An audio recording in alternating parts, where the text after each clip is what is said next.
इस अध्याय में लक्षद्वीप से प्रारंभ करके विभिन्न द्वीपों का तथा उनको घेरने वाले समुद्रों का वर्णन है। इसके अंतर्गत लोकालोक नामक पर्वत की स्थिति और उनके आकार प्रकार का भी वर्णन है। लक्षद्वीप विस्तार में जम्बू द्वीप से दोगुना है तथा लवण सागर से घिरा है। इस द्वीप का स्वामी इधम जी है। मेरा हिंदी थोड़ा गड़बड़ होगा तो प्लीज आप लोग माफ कर दीजिए, क्षमा कीजिए इसके लिए। जो महाराज प्रियव्रत के पुत्रों में से एक है। यह द्वीप 7 विभागों में बटा हुआ है और प्रत्येक में एक पर्वत तथा एक नदी है। दूसरा द्वीप, प्रभु जी आप किसी और को बोल सकते हैं क्या पढ़ने के लिए? थोड़ा तकलीफ हो रहा है। हरे कृष्णा प्रभु जी, दंडवत प्रणाम। हरे कृष्णा। जी जी बोलिए। हरे कृष्णा, मैं कोशिश करती हूँ प्रभु जी। हाँ। इस अध्याय में लक्षद्वीप से प्रारंभ करके विभिन्न द्वीपों तथा उनको घेरने वाले समुद्रों का वर्णन है। इसके अंतर्गत लोकालोक नामक पर्वत की स्थिति और उसके आकार प्रकार का भी वर्णन है। लक्षद्वीप विस्तार में जम्बू द्वीप से दुगना है तथा लवण सागर से घिरा है। इस द्वीप का स्वामी इधमजिह्वे है, जो महाराज प्रियव्रत के पुत्रों में से है। यह द्वीप 7 द्वीप विभागों में बंटा है और प्रत्येक में एक पर्वत तथा एक बड़ी नदी है। दूसरा द्वीप शालमली द्वीप कहलाता है। यह सूरा के समुद्र से घिरा है और 32 लाख मील चौड़ा अर्थात लक्षद्वीप से दुगना है। इस द्वीप का स्वामी महाराज प्रियव्रत के पुत्रों में से एक यज्ञबाहु है। लक्षद्वीप के ही समान यह भी 7 भागों में बटा है, जिनमें से प्रत्येक में एक पर्वत और एक बड़ी नदी है। इस द्वीप के वासी श्री भगवान की पूजा चंद्रात्मा के रूप में करते हैं। तीसरा द्वीप धृत के सागर में से घिरा है और वह भी 7 भागों में विभाजित है। यह कुशल द्वीप कहलाता है। इसका स्वामी महाराज प्रियव्रत का अन्य पुत्र हिरण्यरेता है। इसके वासी अग्नि रूप में श्री भगवान की पूजा करते हैं। इस द्वीप की चौड़ाई 64 लाख मील अर्थात शालमली द्वीप से दुगनी है। चौथा द्वीप कौंच द्वीप है, जो दुग्ध सागर से घिरा है। इसकी चौड़ाई 128 लाख मील है और यह भी अन्यों की तरह 7 भागों में विभाजित है। इसके प्रत्येक भाग में एक पर्वत तथा एक बड़ी नदी है। इस द्वीप का स्वामी महाराज प्रियव्रत का ही एक पुत्र धृष्टप्रष्ट है। इस द्वीप के वासी जल के रूप में श्री भगवान की पूजा करते हैं। पांचवा द्वीप शाक द्वीप है, जो 256 लाख मील चौड़ा है और मट्ठे के समुद्र से घिरा है। इसका स्वामी मेधातिथि नामक महाराज प्रियव्रत का पुत्र है। यह द्वीप भी 7 भागों में विभाजित है, जिसके प्रत्येक भाग में एक पर्वत तथा एक बड़ी नदी है। इसके वासी वायु रूप में श्री भगवान की पूजा करते हैं। छठा द्वीप पुष्कर द्वीप है, जो पिछले वाले द्वीप से दुगना चौड़ा है और निर्मल जल से के समुद्र से घिरा हुआ है। इसका स्वामी वितिहोत्र है, जो महाराज प्रियव्रत का ही पुत्र है। यह द्वीप मानसोत्तर पर्वत द्वारा 2 भागों में विभाजित है। इसके वासी श्री भगवान के ही अन्य रूप स्वयंभू ही पूजा करते हैं। इस द्वीप से भी आगे 2 और द्वीप हैं, जिनमें से एक सदैव सूर्य के प्रकाश से प्रकाशित रहता है और दूसरा सदैव अंधकार से पूर्ण रहता है। इन दोनों द्वीपों के मध्य लोकालोक नामक पर्वत है, जो ब्रह्मांड के सिरे से 1 अरब मील दूर है। इस पर्वत पर भगवान नारायण अपने ऐश्वर्य का विस्तार करते हुए निवास करते हैं। लोकालोक पर्वत से आगे का भाग आलोक वर्ष कहलाता है और इसके भी आगे मुक्ति से इच्छुक पुरुषों का निवास स्थान है। सूर्य इस ब्रह्मांड के मध्य में भूरलोक तथा भुवलोक के बीचों बीच अंतरिक्ष में स्थित है। सूर्य तथा अंड गोलोक अर्थात ब्रह्मांड गोलोक के बीच की दूरी 25 कोटि योजन अर्थात 2 अरब मील है। सूर्य को मार्तंड कहा जाता है क्योंकि यह मार्तंड में प्रवेश करके आकाश को विभाजित करता है, और हिरण्यगर्भ जो महतत्व का शरीर है से उत्पन्न होने के कारण यह हिरण्यगर्भ भी कहलाता है। श्री शुक उवाच अतः परं प्लक्षादीना प्रमाण लक्षण संस्थानातो वर्ष विभाग उपवर्ण्यते। महर्षि शुकदेव गोस्वामी बोले, इसके पश्चात मैं प्लक्षादि अन्य 6 द्वीपों के आकार, प्रकार, लक्षण तथा स्थिति का वर्णन करूंगा।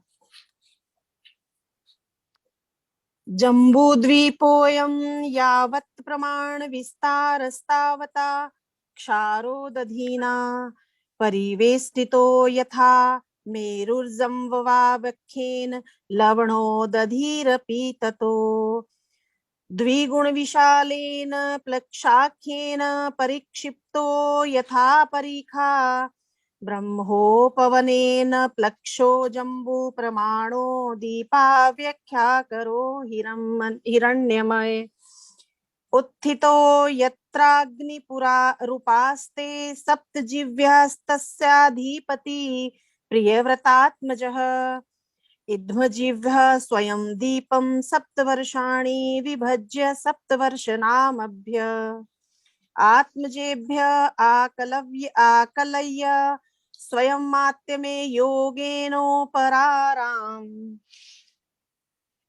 जिस प्रकार सुमेरु पर्वत चारों ओर से जम्बूद्वीप द्वारा घिरा हुआ है, उसी प्रकार जम्बूद्वीप भी लवण के सागर से घिरा है।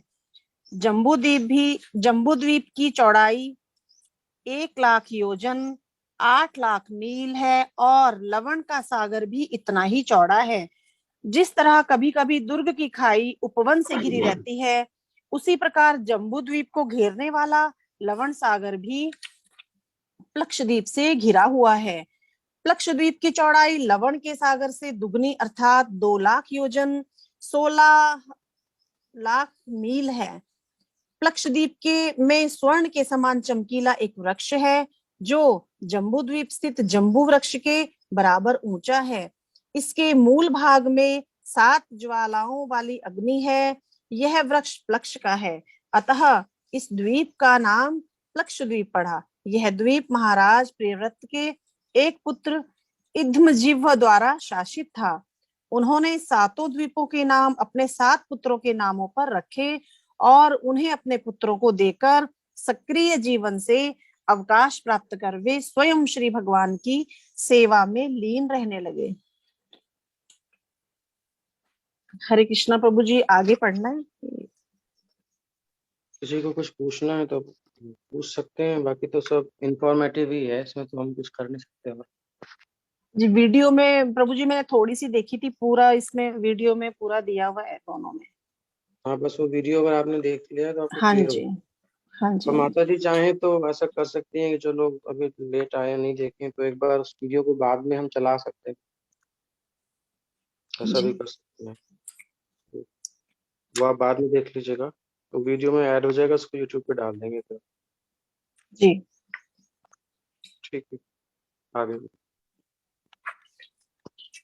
शिवं यवसं सुभद्रं शान्तं क्षेमं रतं भयमिति वर्षाणि तेषु गिरयो नक्षत्र सप्तैवाभिज्ञातः मणिकूटो वज्रकूट इन्द्रसेनो ज्योतिष्मान् सुपर्णो हिरण्यष्ठिवो मेघमाल इति सेतुर्शैलः अरुणान् रम्माणाणिङ्गरसी सावित्री सुप्तभातारतम्भरा सत्यम्भरा इति महानद्य यासां जलोपश्य स्पर्शन् विधुरतर्जस्तमसो हंस पतंगोर्धार्यन् सत्वा संज्ञा चत्वारो वर्णः सहस्रायुषो विबुधोपमसन्दर्शन प्रजननः स्वर्गद्वारं त्रय्या विधया भगवन्तः त्रयीमयं सूर्यात्मात्मनं यजन्ते। इन 7 वर्षों के नाम उन 7 पुत्रों के अनुसार क्रमशः शिव, यवस, सुभद्र, शांत, क्षेम, अमृत तथा अभय पड़े। इन 7 वर्षों में 7 पर्वत तथा 7 नदियां हैं। पर्वतों के नाम पड़े हैं मणिकूट, वज्रकूट, इंद्रसेन, ज्योतिष्मान, सुपर्ण, हिरण्यष्ठिव तथा मेघमाल। और नदियों के नाम हैं अरुणा, नर्मदा, अंगीरसी, सावित्री, सुप्रभाता, ऋतंभरा तथा सत्यंभरा। इन नदियों के स्पर्श करने या स्नान करने से भौतिक मल तुरंत दूर हो जाते हैं और प्लक्षद्वीप में रहने वाली हंस, पतंग, उदरवायन तथा सत्यांग नामक 4 जातियां अपने को इसी प्रकार पवित्र करती हैं। इस द्वीप के वासी 1000 वर्ष तक जीवित रहते हैं। वे देवताओं के समान सुंदर हैं और उनकी संतानें भी उन्हीं की अनुरूप हैं। वे वेदों में वर्णित अनुष्ठानों को पूरा करके तथा श्री भगवान के प्रतिनिधि स्वरूप सूर्य देव की उपासना करके सूर्य लोक को प्राप्त होते हैं, जो सूर्य लोक ही हैं। तात्पर्य, सामान्य अनुभव के अनुसार मूल जो स्वर्ग लोक ही है, इसमें तो लिखते हैं। तात्पर्य, सामान्य अनुभव के अनुसार मूलतः 3 देवता ब्रह्मा, विष्णु तथा शिव, किंतु अल्पज्ञानी भगवान विष्णु को ब्रह्मा या शिव से श्रेष्ठतर नहीं मानते, पर यह निष्कर्ष अप्रामाणिक है। वेदों में कहा गया है कि इष्टापूर्त बहुधा जायमानम विश्वम बिभर्ति भुवनस्य नाभि तदेवानाग्नि तदः वायुस्तदः सूर्यस्तदः उ चंद्रमा अग्नि सर्वदेवतः। इसका अर्थ यह हुआ कि जो परमात्मा वैदिक अनुष्ठानों इष्टपूर्त को स्वीकारता और उनके फलों को भोगता है, संपूर्ण सृष्टि का पालन करता है, समस्त जीवात्माओं की आवश्यकताएं पूरी करता है, एको बहुनाम यो विदधाति कामान, और समस्त सृष्टि का केंद्र बिंदु है, वह भगवान विष्णु है। भगवान विष्णु अग्नि, वायु, सूर्य और चंद्रमा के रूप में विस्तारित होते हैं, जो अनेक अंश रूप में हैं। भगवान श्री कृष्ण ने श्रीमद् भगवद गीता के 9वें अध्याय के 23वें श्लोक में कहा है, ये अप्यन्य देवता भक्ता यजन्ते श्रद्धयन्विताः ते अपि मामेव कौन्तेय यजन्त्य विधि पूर्वकम।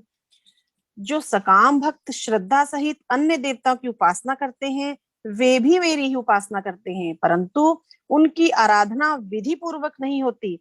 कहने का तात्पर्य यह है कि जो देवताओं एवं भगवान के संबंध को समझे बिना देवताओं की उपासना करता है, उनकी आराधना विधि पूर्वक नहीं होती। भगवान श्री कृष्ण ने भी भगवद गीता के 9वें अध्याय की 24वें श्लोक में कहा है, अहम ही सर्व यज्ञानां भोक्ता च प्रभुरेव च, एकमात्र मैं ही संपूर्ण यज्ञों का भोक्ता हूँ। यह तर्क दिया जा सकता है कि देवता भी विष्णु के समान महत्वपूर्ण है, क्योंकि उनके नाम विष्णु के ही भिन्न भिन्न नाम हैं, किंतु यह निष्कर्ष सही नहीं है, क्योंकि वैदिक ग्रंथों में इसका प्रतिवाद करते हुए कहा गया है, चंद्रमा मनसो जातिश्चक्षुः सूर्यो अजायतः क्षोत्रादयश्च प्राणश्च मुखादग्निरजायत नारायणाद् ब्रह्मा नारायणाद्रुदो जायते नारायणात् प्रजापतिः जायते नारायणान्द्रिदो जायते नारायणाद्रष्टौ वसवो जायन्ते नारायणादेकादश रुद्रा जायन्ते। चंद्रमा देवता नारायण के मन से और सूर्य देवता उनके नेत्रों से उत्पन्न हुए हैं। श्रवण तथा प्राण वायु के नियामक देवता नारायण से उत्पन्न हुए और अग्नि देवता उनके मुख से निकले। प्रजापति भगवान ब्रह्मा, इंद्र, 8 वसु, शिवजी के 11 विस्तार, रुद्र तथा 12 आदित्य भी नारायण से उत्पन्न हुए। स्मृति में भी कहा गया है, ब्रह्मा शम्भुस्तथैर्वार्कश्चन्द्रमाश्च सतः क्रतुः एवमाध्यास्तथैवान्ये युक्ता वैष्णव तेजसा जगत्कार्यवसाने तु वियुज्यन्ते च तेजसा विजेजश्नः ते सर्वे पंचत्वमुपयान्ति ते। ब्रह्मा, शंभु, सूर्य तथा इंद्र सभी श्री भगवान के शक्ति के फल हैं। अन्य देवताओं के नाम नहीं लिए गए, वे भी ऐसे ही हैं। इस जगत के विनाश होने पर नारायण की शक्ति के ये विभिन्न अंश नारायण में ही विलीन हो जाएंगे, अर्थात ये सभी देवता मर जाएंगे, उनकी प्राण शक्ति वापस ले ली जाएगी और वे नारायण में विलीन हो जाएंगे। अतः यह निष्कर्ष निकला कि भगवान विष्णु ही पूर्ण पुरुषोत्तम भगवान है, ब्रह्मा या शिव नहीं। जिस प्रकार कभी कभी एक राजकीय कर्मचारी को ही सरकार मान लिया जाता है, यद्यपि वह किसी एक विभाग के संचालक के रूप में ही कार्य करता है, उसी प्रकार सारे देवता भगवान विष्णु से न्यायवादी शक्ति प्राप्त करके उनके लिए कार्य करते हैं, किंतु वे उनके समान शक्तिमान नहीं होते। सभी देवताओं को विष्णु के आदेशों का पालन करना होता है। इसलिए कहा गया है कि एकले ईश्वर कृष्ण आर सब भृत्य। श्री कृष्ण अथवा विष्णु ही एकमात्र स्वामी है, शेष सभी उनकी आज्ञा का पालन करने वाले आज्ञाकारी सेवक हैं। भगवान विष्णु तथा अन्य भक्तों के इस अंतर का उल्लेख भगवत गीता में 9वें अध्याय के 25वें श्लोक में हुआ है। यान्ति देवव्रता देवान् यान्ति मध्याजिनो अपि माम। देवताओं को पूजने वाले देवताओं को प्राप्त होते हैं, पितरों को पूजने वाले पितरों को प्राप्त होते हैं, भूतों को पूजने वाले भूतों को प्राप्त होते हैं, और कृष्ण तथा विष्णु के भक्त वैकुंठ लोक को ही प्राप्त होते हैं। ये स्मृति वचन है। अतः यह मत कि विष्णु तथा अन्य देवताओं को एक समान मानना शास्त्रों के विरुद्ध है। देवता सर्वोच्च नहीं है, उनकी श्रेष्ठता भगवान नारायण, श्री विष्णु या श्री कृष्ण की कृपा पर निर्भर है।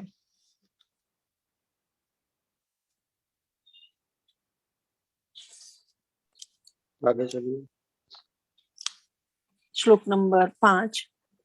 प्रत्स्य विष्णु रूपम यत् सत्यस्य तस्य ब्रह्माणः अमृतस्य च मृत्योश्च सूर्यमात्मनं मिमहिति। इस मंत्र के द्वारा प्लक्ष द्वीप के वासी पर ब्रह्मा की उपासना करते हैं। हम सूर्य देवता की शरण ग्रहण करें, जो परम प्रकाशित पुराण पुरुष श्री भगवान के प्रतिबिंब हैं। विष्णु ही एकमात्र आराध्य हैं, वही वेद हैं, वही धर्म है और वही शुभाशुभ फलों के स्रोत हैं। तात्पर्य, इस मंत्र को एक बार हम बोल लेते हैं, आप पीछे पीछे बोलिए। तो मंत्र है प्रत्नस्य विष्णु रूपम प्रत्नस्य विष्णु रूपम यस यस सत्यस्तर्य यस सत्यस्य स्तर्यस्य। इसको दोबारा करो। प्रत्नस्य विष्णु रूपम प्रत्नस्य विष्णु रूपम यत् सत्यस्य यर्तस्य ब्राह्मणः रहतस्य ब्राह्मणः अमृतस्य च मृत्योश्च अमृतस्य च मृत्योः च सूर्यमात्मानं सूर्यम् आत्मानं ईमहि इति। जी पढ़ लीजिए। तात्पर्य, भगवान विष्णु मृत्यु के भी परमेश्वर हैं, जैसा कि भगवत गीता में पुष्टि की गई है। मृत्यु सर्वहरश्चाहम। शुभ तथा अशुभ इन दोनों प्रकार के कार्यों के नियंता भगवान विष्णु हैं।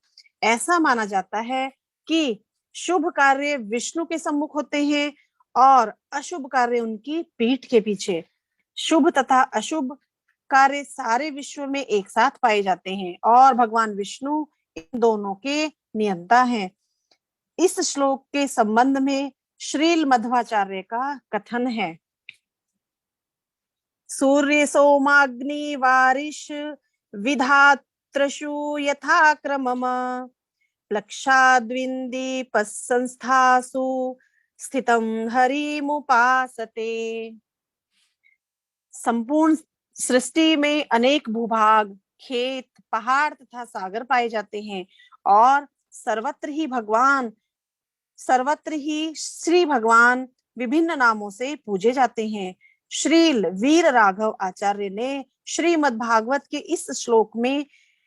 इस श्लोक की व्याख्या इस प्रकार की है, विराट जगत के मूल कारण अवश्य ही पुरातन पुरुष हैं और वे भौतिक रूपांतर से परे होने चाहिए। वे ही समस्त शुभ कार्यों के भोक्ता हैं और इस बद्ध जीवन तथा मुक्ति के कारण भी वे ही हैं। सूर्य देव की गणना परम शक्तिशाली जीव अथवा जीवात्मा के रूप में की गई है, जो उनके शरीर के एक अंग का प्रतिनिधित्व करते हैं। हम स्वभावतः शक्तिशाली जीवों के वश में हैं, अतः हम विभिन्न देवताओं की उपासना ऐसे जीवों के रूप में कर सकते हैं जो श्री भगवान के शक्तिशाली प्रतिनिधि हैं। यद्यपि इस मंत्र में सूर्य देवता की उपासना के लिए कहा गया है, किंतु उनकी उपासना श्री भगवान के रूप में नहीं वरन उनके शक्तिशाली प्रतिनिधि रूप में की जाती है। कठोपनिषद के पहले स्कंद के 3 अध्याय के पहले श्लोक में कहा गया है, ऋतं पिबन्तौ सुकृतस्य लोके गुहां प्रविष्टौ परमे परार्धे छाया तपहु ब्रह्मविदौ वदन्ति पंचाग्नयौ ये च तृणाचिकेतः। हे नचिकेता, सूक्ष्म जीवात्मा तथा परमात्मा के रूप में विष्णु के ये दोनों अंश इस शरीर की हृदय गुहा में स्थित है। इस गुहा में प्रवेश करके जीवात्मा प्राणवायु पर आधारित रहकर कर्मों के फल का भोग करता है और परमात्मा साक्षी बनकर उसे भोग करने देता है। ब्रह्म ज्ञानियों तथा वैदिक नियमों का पालन करने वाले गृहस्थों का कहना है कि इन दोनों में वैसा ही अंतर है जैसा कि सूर्य तथा उसकी छाया में। श्वेताश्वतर उपनिषद के 6 अध्याय के 16वें श्लोक में कहा गया है, स विश्वप्रदम विश्वविदात्मयेनिः योनिः ज्ञं कालाकारो गुणी सर्वविदः यः प्रधान क्षेत्रज्ञ पतिर्गुणेशः संसार मोक्ष स्थिति बंध हेतु। इस जगत का सृष्टिकर्ता परमात्मा अपनी सृष्टि का कोना कोना पहचानता है। यद्यपि वह इसका कारण है, किंतु उसके प्रकट होने की कोई आवश्यकता नहीं है। वह सर्वज्ञाता है। वह परमात्मा समस्त दिव्य गुणों का स्वामी तथा इस जगत के बंधन और मोक्ष का भी स्वामी है। इसी प्रकार तैत्तिरीय उपनिषद के 2 अध्याय के 8वें श्लोक में कहा गया है, इसमें ये कह रहे हैं कि भगवान को प्रकट होने की कोई जरूरत नहीं है। मतलब हम क्लेम नहीं कर सकते, जबरदस्ती नहीं कर सकते भगवान से कि तुम देखो हमें। वो अपना काम कर रहे हैं तो उन्होंने करना है, बस उनके लिए उतना सफिशिएंट है। हमारे प्रेशर में नहीं, भगवान की जैसे हम चाहें वैसे करें। नेचर हमारे प्रेशर में नहीं चलेगी, हमें रहना पड़ेगा। उनको बैलेंस हमें बनाना है। भगवान और प्रकृति को बैलेंस नहीं बनाना है, हमें उसके साथ बैलेंस बनाना है। वो तो थप्पड़ लगाएगी, थोड़ा सा गड़बड़ करेंगे तो किक कर ही रही है प्रकृति, ये हमारी कमियों से। और भक्ति विकास महाराज बहुत सुंदर लेक्चर भी दिए हैं, बहुत सारे संत बोल रहे हैं इस समय के परिवेश के ऊपर। तो हमें अधिक से अधिक यही करना चाहिए कि अधिक से अधिक भगवान को पकड़ के रहना चाहिए, तो बचे रहेंगे।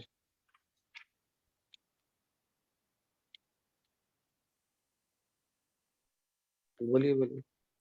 भीषास्मद्वातः पवते भीषोदेति सूर्यः भीषास्मादग्निश्चेदश्च मृत्युर्धारवति पंचमः। परब्रह्म के भय से वायु बहती है, सूर्य उदय अस्त होता है और अग्नि प्रज्वलित होती है। उसी के भय से मृत्यु तथा स्वर्ग के राजा इंद्र अपना अपना कार्य करते हैं। जैसा कि इस अध्याय में वर्णित है, लक्षद्वीप इत्यादि 5 द्वीपों के स्वामी क्रमशः सूर्य, चंद्र, अग्नि, वायु तथा ब्रह्मा की उपासना इत्यादि करते हैं। यद्यपि वे इन 5 देवताओं की उपासना करते हैं, किंतु वास्तव में वे समस्त जीवों के परमात्मा श्री भगवान विष्णु को ही उपासते हैं, जैसा कि इस श्लोक के इन शब्दों से प्रकट है। प्रश्न प्रत्नस्नः विष्णु रूपम, विष्णु ब्रह्म है, अमृत है, मृत्यु है, वे पर ब्रह्म है और शुभ तथा अशुभ सभी वस्तुओं के मूल हैं। वे सबों के हृदय में स्थित हैं, जिनमें देवता भी सम्मिलित हैं, जैसा कि भगवत गीता के 7वें अध्याय के 20वें श्लोक में कहा गया है, कामैस्तैस्तै हृतज्ञाना प्रपद्यन्ते अन्य देवताः। कामनाओं ने जिनके ज्ञान को हर लिया है, वे ही अन्य देवताओं की शरण ग्रहण करते हैं।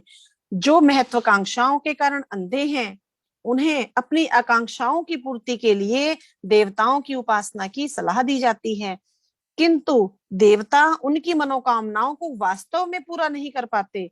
सभी देवता उतना ही कर पाते हैं जितने की भगवान विष्णु उन्हें आज्ञा देते हैं। जो अत्यंत लालची होते हैं, वे विष्णु को न पूजकर अनेक देवताओं की पूजा करते हैं, किंतु वास्तव में वे भगवान विष्णु की ही उपासना करते हैं, क्योंकि वे ही समस्त देवताओं के परमात्मा हैं।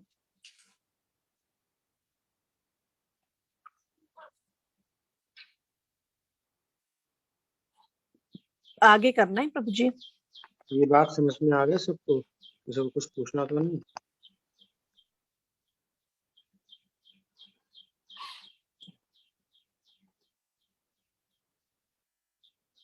हरे कृष्णा, किसी को कुछ पूछना है प्रभु जी से?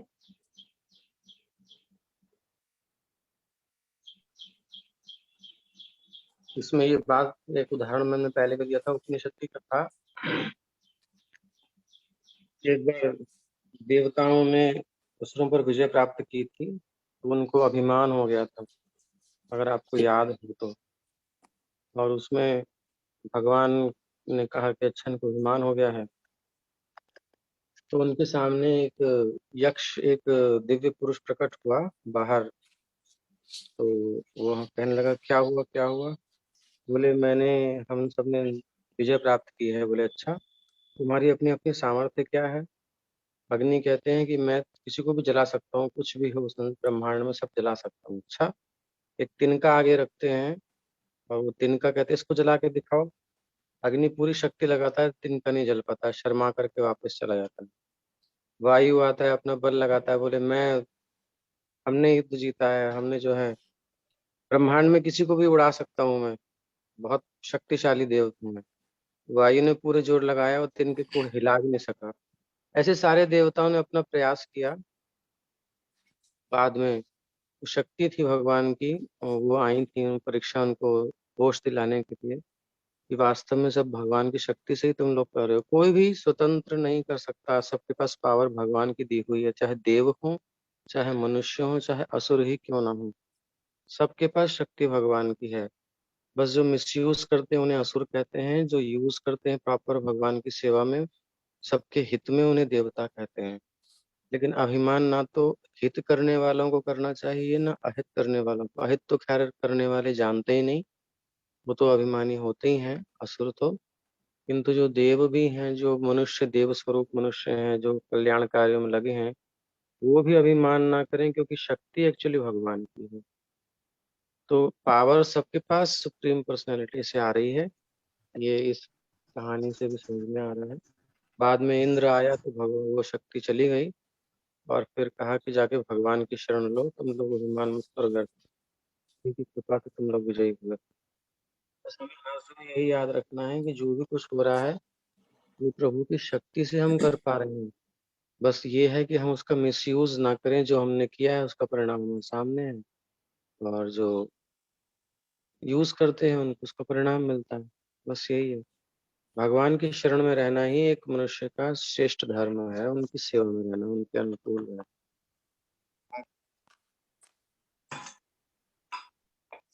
हरे कृष्णा। सुमन माता जी मैसेज कर रहे हैं कि कथा नहीं हो रही है आज।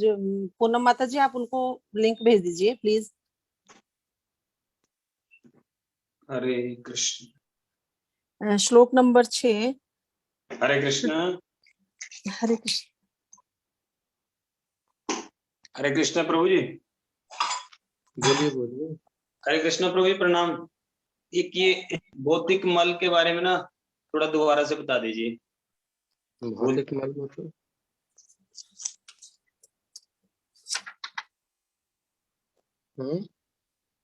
भौतिक मल आया ना एक शब्द बीच में ना, पिछले श्लोक में था भौतिक मल। मैं सुन नहीं रहा, कहाँ पे बताएंगे? मैं तो सुन ही रहा हूँ, मतलब फिर पढ़ नहीं रहा। कौन से श्लोक में कहाँ है?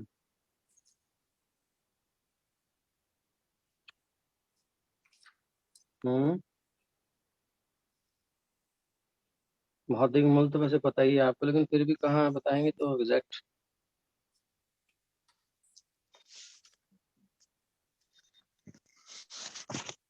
हरे कृष्ण। आवाज नहीं आ रही क्या? हरे कृष्ण। आ रही है प्रभु जी आवाज तो। कहाँ है माता जी भौतिक मल कौन सा है? भौतिक मल भोगना ही है और क्या हाँ है? जी, हाँ जी, हाँ जी, आया था, अर्थ में आया था प्रभु जी ये भौतिक मल। मुझे दिखाओगे तो तुम बोलो। कहाँ है माता जी बताइए।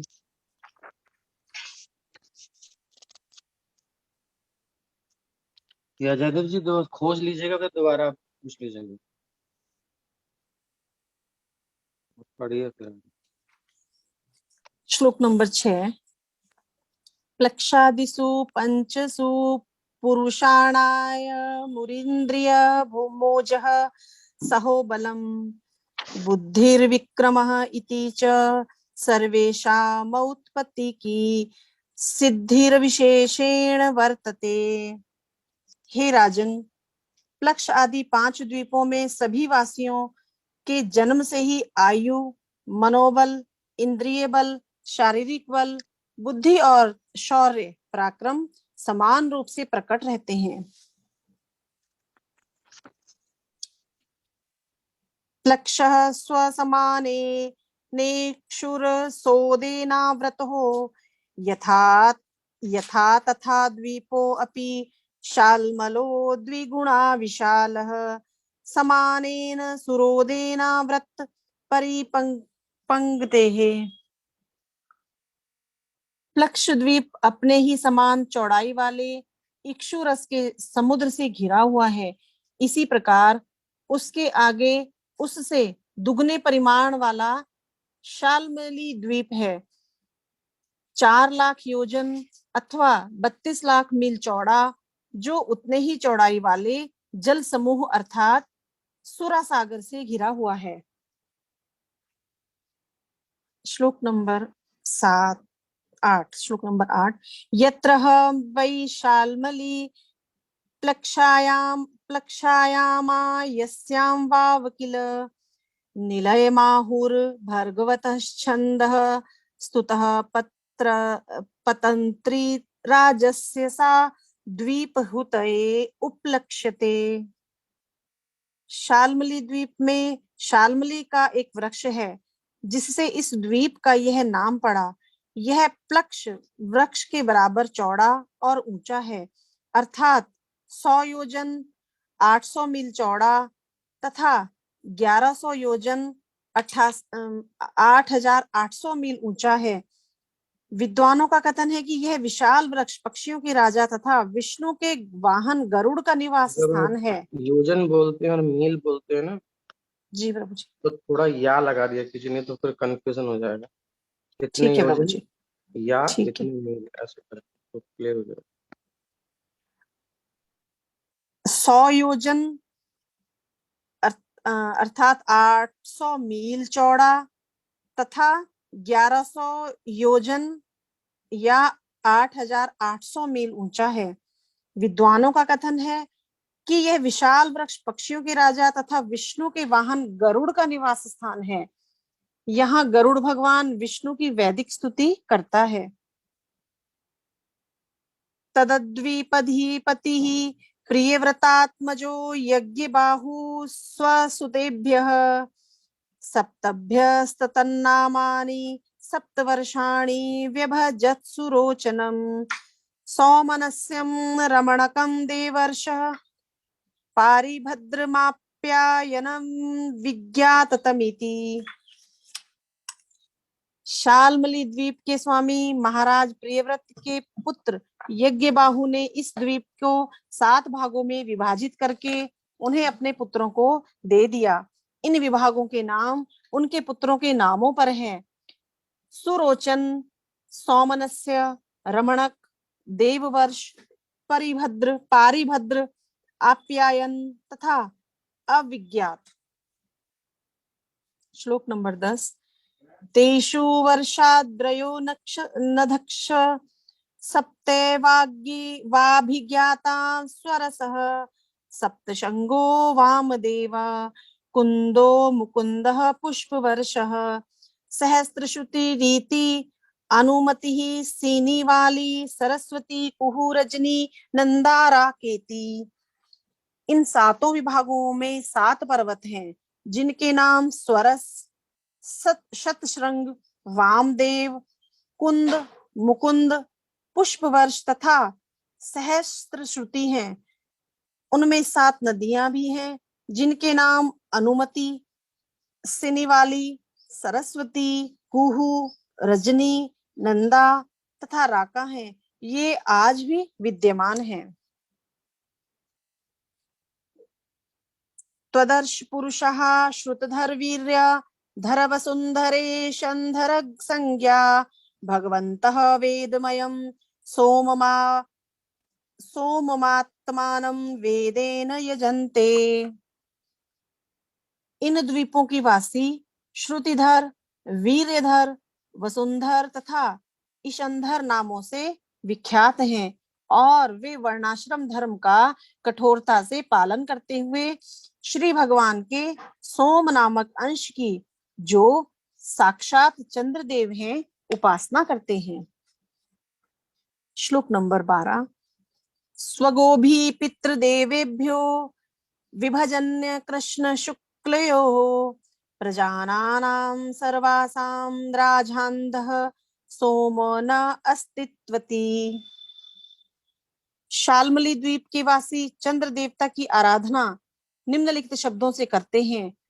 पितरों तथा देवताओं को अन्न देने के उद्देश्य से चंद्रदेव ने अपने ही किरणों से मास को शुक्ल तथा कृष्ण नामक 2 पक्षों में विभाजित किया।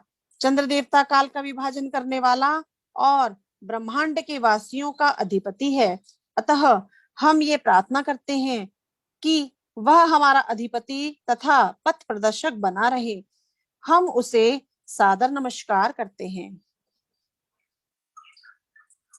एवं सुरोदाद्वहिस्तद्विगुणः समानेनावृतो धृतो निदेन यथा पूर्वः कुशद्वीपो यस्मिन् कुशस्ततभो देवकृतस्थ द्वीपाख्या करोज्ज्वलन् इवापरः स्वशस्पशो रोचिषा दिशो विराज्यति। सुरा सागर के बाहर कुश द्वीप नामक एक अन्य द्वीप है जो सुरा सागर से दुना अर्थात 8 लाख योजन अर्थात या 64 लाख मील चौड़ा है। जिस प्रकार शाल्मली द्वीप सुरा सागर से घिरा है, उसी प्रकार कुश द्वीप अपने तुल्य विस्तार वाले धृत सागर से घिरा है। इस द्वीप में कुश घास के पौधे पाए जाते हैं, इसलिए द्वीप का यह नाम पड़ा। यह कुश घास परमेश्वर की इच्छा के अनुसार देवताओं द्वारा उत्पन्न की गई है और द्वितीय अग्नि जैसी दृष्टिगोचर होती है, किंतु इसकी ज्वालाएं अत्यंत मृदु तथा मनोहर हैं। इसके नव अंकुश अर्थात शिखर समस्त दिशाओं को प्रकाशित करते हैं। तात्पर्य: इस श्लोक में दिए गए विवरण से चंद्रमा पर ज्वालाओं की प्रकृति के संबंध में बुद्धिपरक अनुमान लगाया जा सकता है। सूर्य के समान चंद्रमा को भी ज्वालाओं से पूर्ण होना चाहिए, क्योंकि ज्वालाओं के बिना प्रकाश संभव नहीं, किंतु चंद्रमा की ज्वालाएं सूर्य से भिन्न, अतः मृदु एवं मनोहारी होनी चाहिए, ऐसा हमारा मानना है। आधुनिक सिद्धांत के अनुसार चंद्रमा धूल से भरा है, जो श्रीमद् भागवत के श्लोकों में मान्य नहीं है। इस श्लोक के संबंध में श्रील विश्वनाथ चक्रवर्ती ठाकुर का कहना है, सुषष्पाणी सुकोमल शिखास्तेषाम रोचिषः। कुश घास समस्त दिशाओं को प्रकाशित करती है, किंतु इसकी ज्वालाएं अत्यंत मृदु एवं मनोहारी हैं। इससे चंद्रमा में स्थित ज्वालाओं के संबंध में कुछ अनुमान प्राप्त होता है। तद्विपतिः प्रेव्रतो राजन्निहरण्यरेता नाम स्वयं दीपं सप्तभ्यः स्वपुत्रेभ्यो यथा भागं विभज्य स्वयं तपः अधिष्ठतः वसुदान दृढ़रुचिनाभिगुप्तस्तुतु सत्य व्रत विक्तः नाम देवनाभ्यः। हे राजन, महाराज प्रियव्रत के दूसरे पुत्र हिरण्यरेता इस द्वीप के राजा थे। उन्होंने इसके 7 विभाग किए और उसके एक एक विभाग को उत्तराधिकारी के अनुसार अपने 7 पुत्रों वसुदान, दृढ़ रुचि, नाभिगुप्त, स्तुत्यव्रत, विविक्त और वामदेव को दे दिए। राजा स्वयं गृहस्थ जीवन से विरक्त होकर तप करने लगे। तेषाम वर्षेषु ये जयदेव जी का प्रश्न था ना कि ये 20वें जो अध्याय चल रहा है हमारा, इसका 3-4 श्लोक में ये लिखे हैं, क्या कहते हैं कि एक सेकंड, अच्छा ये कह रहे हैं कि 20वें अध्याय के 3 से 4 श्लोक में इन नदियों के स्पर्श करने से भौतिक मल तुरंत दूर होते हैं। जलोपस्पर्शनेन विधूतम रजस्तमश्च येषाम्। तो ये श्री हमारे टीका कर रहे हैं, क्या नाम है, श्रीधर स्वामी इसमें कह रहे हैं कि जलोपस्पर्शनेन, जल का स्पर्श करने से विधूतम, धूत मतलब शुद्ध हो जाता है, दूर हो जाता है, क्या, रजस तमश्च येषाम्। 3 गुण है ना, तो सत्व गुण अच्छा है, रजोगुण तमोगुण तो इतना अच्छा नहीं है, बेटर है। तमोगुण से अच्छा है रजोगुण, रजोगुण से ऊपर सबसे बेटर है, मतलब बेस्ट सत्वगुण। अगर तीनों में चूज करना हो तो सत्वगुण को हमको पहले डेवलप करना पड़ेगा, तब हम स्पिरिचुअलिटी में आगे जा सकते हैं। तो ये कहने का मतलब यहाँ पर है, जो दूषण दूर हो रहा है भौतिक मल, वो रज और तम।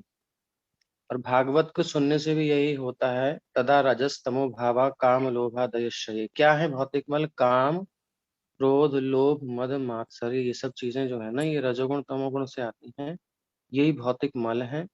ये दूर हो जाते हैं, यानी कि पीसफुल हो जाती है लाइफ, कोई टेंशन नहीं, कोई कंपटीशन नहीं, कोई जेलसी नहीं, कुछ नहीं, आनंद से रहता है। तो जयदेव जी ठीक है, समझ में आ गया? आगे चलें, बड़ी देर में उत्तर देते हैं।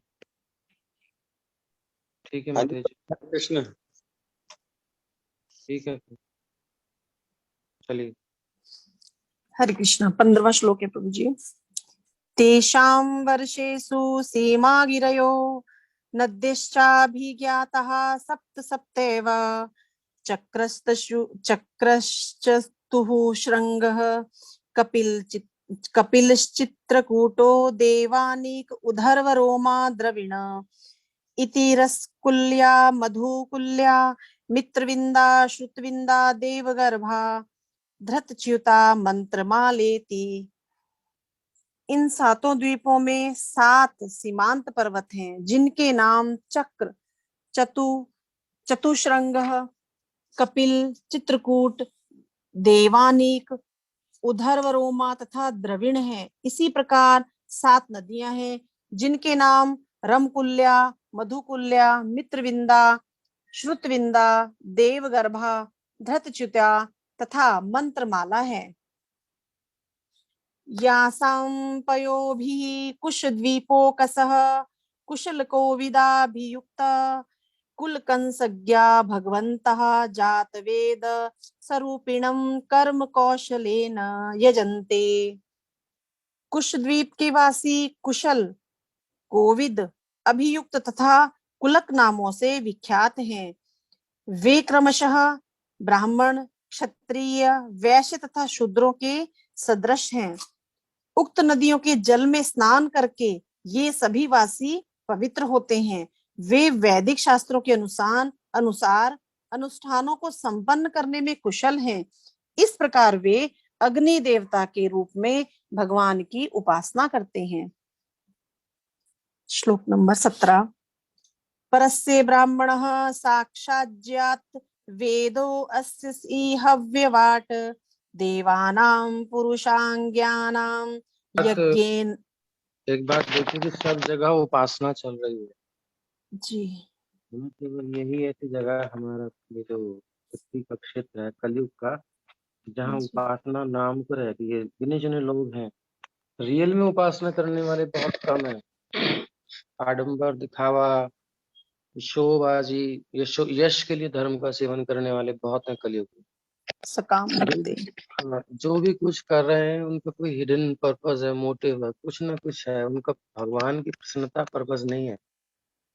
जी इसलिए धर्म का दिखावा ज्यादा हो गया है, या फिर जहां भी देखो किसी भी चीज का हम लोग दिखावा, हम इसलिए अपने अंदर देखें कि हम भी कहीं कली के इस प्रभाव में तो नहीं आ गए, माया के लपेटे में तो नहीं आ रहे, हम भी कहीं ऐसा तो नहीं कर रहे कि शो कर रहे हैं हम देख।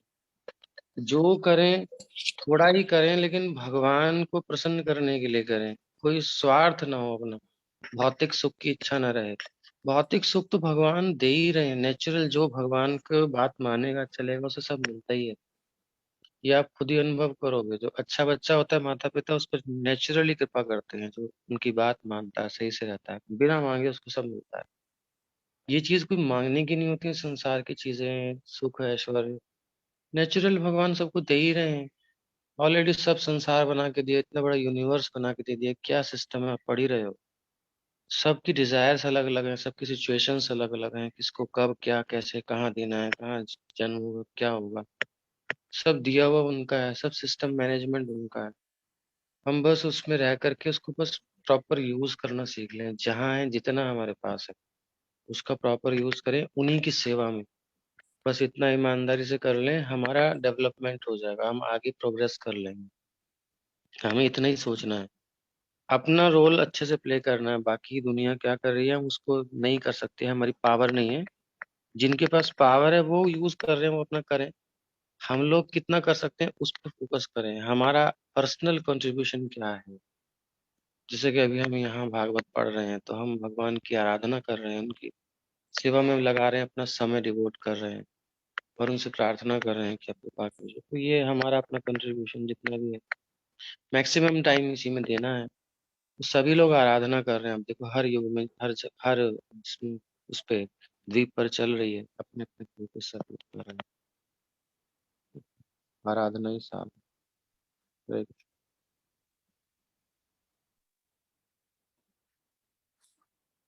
चलो फिर। हरे कृष्ण। श्लोक नंबर 17।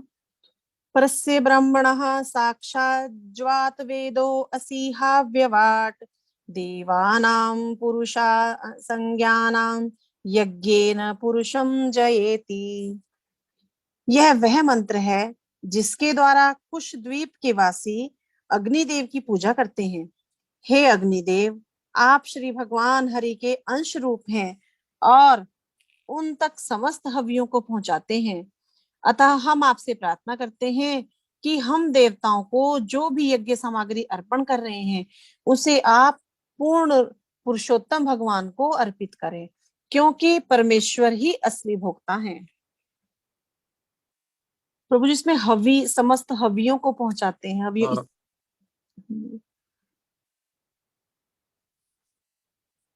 प्रभु जी हवियों से मतलब क्या है प्रभु जी यहाँ पे?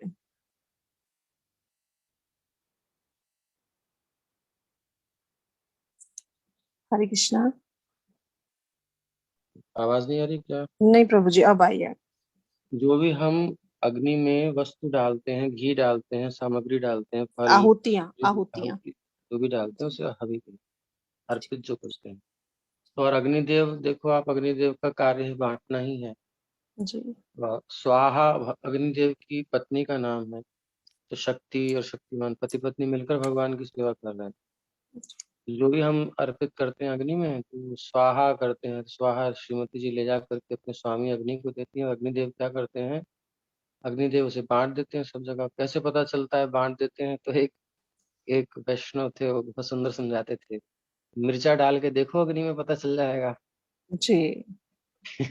जी तो प्रभु जी। सब बढ़ जाएगी, सबकी आंखों में पहुंच जाएगी। अग्निदेव का काम सब पहुंचाना है आगे, तो ऐसे वो वितरित कर देते हैं। तो ये भगवान भगवान तक पहुंचाने के लिए प्रार्थना। ठीक है, कंटिन्यू। तात्पर्य, समस्त देवता श्री भगवान के सेवक हैं जो उनकी सेवा में रत रहते हैं। अतः यदि कोई व्यक्ति देवताओं की उपासना करता है तो वे देवता परमेश्वर के सेवकों की भांति उन तक समस्त हवियों को पहुंचाते हैं। जिस प्रकार कर संग्राहक नागरिकों से कर वसूल कर सरकारी कोष में पहुंचाते हैं, देवता इन हवियों को स्वीकार नहीं कर सकते, वे उन्हें श्री भगवान तक पहुंचाने का कार्य करते हैं। जैसा कि श्रील विश्वनाथ चक्रवर्ती ठाकुर के अनुसार, यस्य प्रसादात् भगवत प्रसादः, चूंकि गुरु श्री भगवान का प्रतिनिधि होता है, अतः उसे जो भी अर्पित किया जाता है उसे वह ईश्वर तक पहुंचाता है।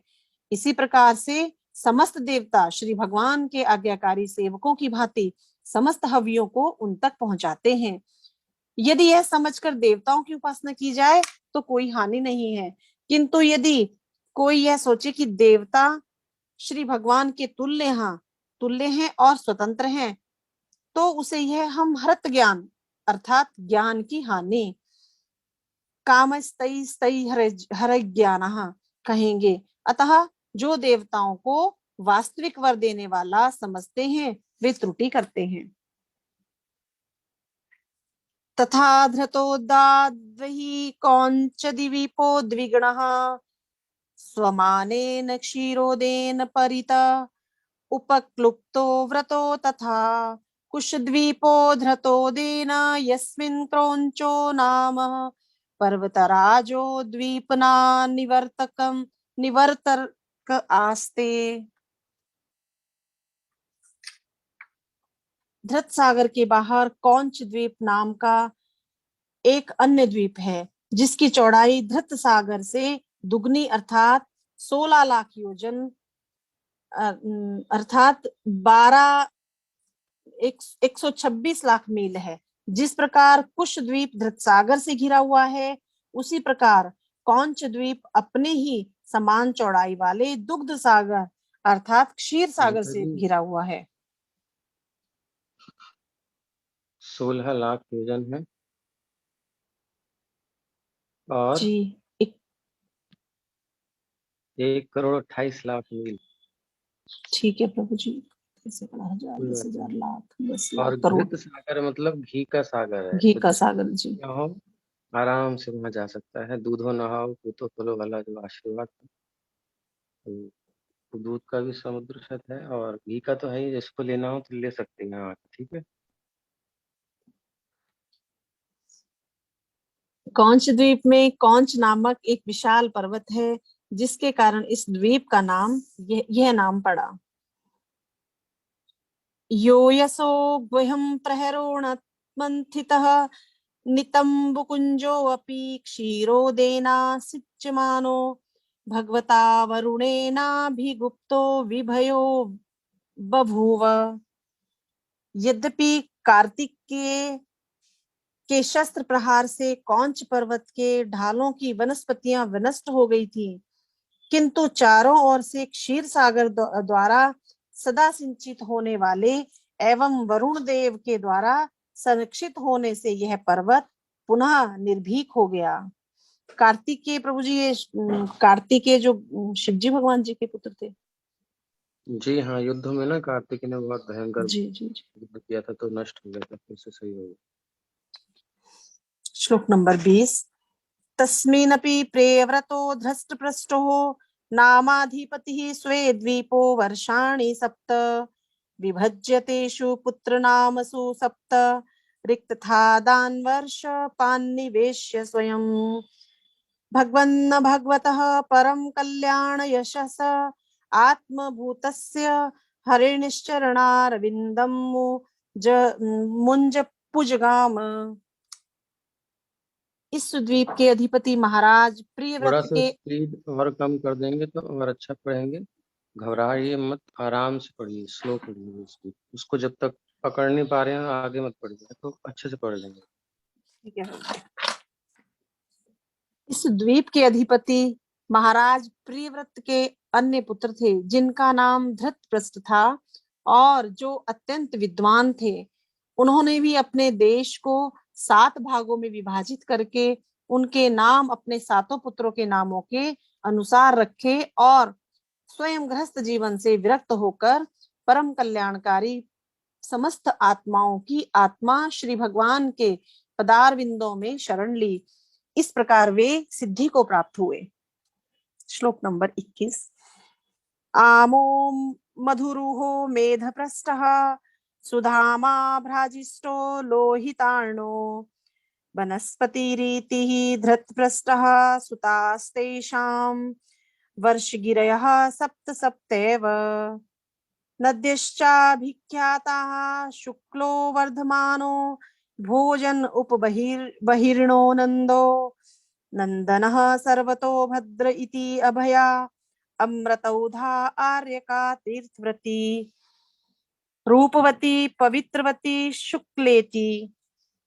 महाराज धृतराष्ट्र के पुत्रों के नाम आम, मधुरुह, मेधप्रस्थ, सुधामा, भ्रातृष्ठ, लोहितार्ण तथा वनस्पति थे।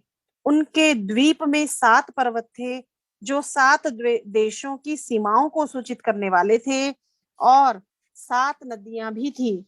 पर्वतों के नाम है शुक्ल, वर्धमान, भोजन, उपबहिर्ण, नंद, नंदन तथा सर्वतोभद्र। नदियों के नाम अभया, अमृतौंधा, आर्यका, तीर्थवती, रूपवती, पवित्रवती तथा शुक्ला है। श्लोक नंबर 22। यासां मम्भः पवित्रमम्लमुपयुज्यानाः पुरुषरशभद्र विषदे विणदेव कंसज्ञा वर्ष पुरुषा आपो मयं देवमपां पूर्णेरांजिलना यजन्ते। कौंच द्वीप के निवासी 4 वर्णों में विभाजित हैं। पुरुष, ऋषभ, द्रविण तथा देवक। वे जल के स्वामी वरुण, जिनका रूप जल के समान है, वे चरणार विंदों पर इन पवित्र नदियों का जलांजलि अर्पित करके भगवान श्री भगवान की पूजा करते हैं। श्लोक नंबर 23। आपः पुरुषवीर्यास्थः पुनन्तिर्भूर्भुवः। जी प्रभु जी। विश्वनाथ चक्रवर्ती ठाकुर कहते हैं, आपो में यहाँ अश्मयम कौंच द्वीप के विभिन्न वर्णों के लोग बद्ध अंजलि द्वारा पवित्र नदियों का जल प्रस्तर या लोहे के बने श्री विग्रह पर अर्पित करते हैं।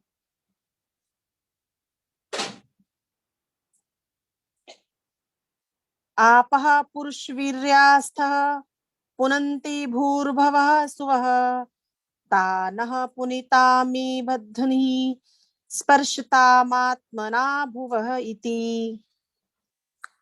कौंच द्वीप के निवासी इस मंत्र से उपासना करते हैं, हे नदियों के जल, आपको श्री भगवान से शक्ति प्राप्त है, अतः आप भूलोक, भूवरलोक तथा स्वरलोक को पवित्र करते हैं। अपने स्वाभाविक पद के कारण आप पापों को ग्रहण करते हैं, इसलिए हम आपका स्पर्श करते हैं, आप हमें पवित्र करते हैं। इसमें स्वरलोक प्रभु जी स्वर्गलोक है, ये भूवरलोक स्वरलोक।